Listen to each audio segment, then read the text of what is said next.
আমি দীর্ঘ 5 বছর ধরে 15 লক্ষ টাকা খরচ করে যে বিদ্যা অর্জন করেছি, আপনি কয়েক মিনিটের মধ্যে সেটা বুঝে ফেলবেন, এটা তো হয় না, এটা সম্ভব না আব্বা। শোনেন আব্বা, আমি আমার অর্জিত বিদ্যা কাজে লাগিয়ে একটা অপটেক বিজনেস করতে চাই। এইটা শুধু আপনি জেনে রাখেন।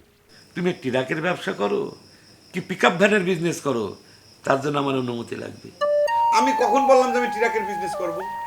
আমি বললাম যে আমি একটা অপটেক বিজনেস করব। অপটেক বিজনেস মানে হচ্ছে একটু ভিন্ন ধরনের ব্যবসা, পোকা দিয়ে পোকা ধরা বিজনেস। কি 5 বছরে 15 লক্ষ টাকা ব্যয় করে তুমি গ্রামে বসে পোকা ধরবা? পোকা যদি ধরতেই হয় তুমি ঢাকায় যে ডেঙ্গু মশা ধরো, তাতে ডেঙ্গু কন্ট্রোল হবে, মানুষের উপকারে আসবে। তুমি 1 সপ্তাহের মধ্যে কাকলিরে বিবাহ করে ঢাকা গমন করবা। The end. সিনেমা শেষ, হল ফাঁকা করো। আব্বা, আমার সুদূর প্রসারী পরিকল্পনা নিয়ে আপনার কোনো ধারণাই নাই। এই যে আমার দাদা মানে আপনার আব্বা আপনার জন্য জমিদারি রেখে গেছিল, আপনি ধান চাল গম নানান ধরনের বিজনেস করে কোটি কোটি টাকা ব্যাংকে রাখিছেন। আপনার কোটি কোটি টাকা দিয়ে ব্যাংক বিজনেস করতেছে আর আপনারা মাত্র 6.5% সুদ দিচ্ছে, এই বিষয়টা একবার ভেবে দেখেছেন? তুমি তো পোকার বিজনেসের প্ল্যান করছো, এর মধ্যে টাকার কথা তুললে কেন? আপনি পোকার জায়গায় টাকা শব্দটা বসান, তাহলে কি হয়? পোকা দিয়ে পোকা ধরার জায়গায় টাকা দিয়ে টাকা ধরা হয়ে যায়। মানে কি?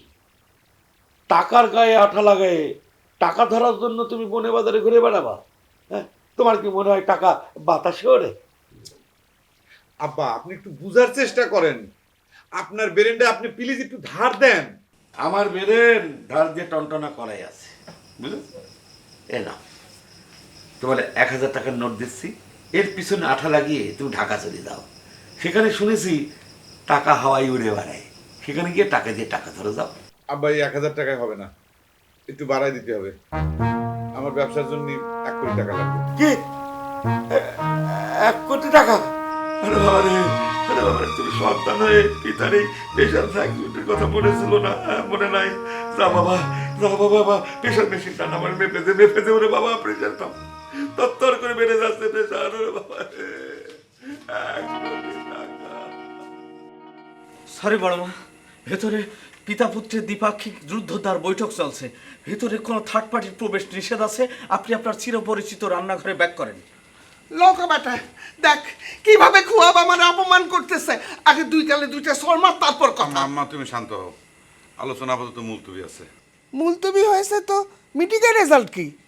রিজাল্ট এখন কিছু জানা যাবে না, রাত্রিবেলা আবার যখন মিটিং বসবে তখন জানা যাবে।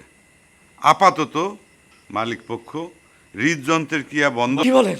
হৃদযন্ত্রের ক্রিয়া বন্ধ হয়েছে মানে? তো সরি, স্লিপ অফ টাং, আমার মুখ দিয়ে আর কি মুখ ফসকে একটু অন্য কথা বের হয়ে গেছে।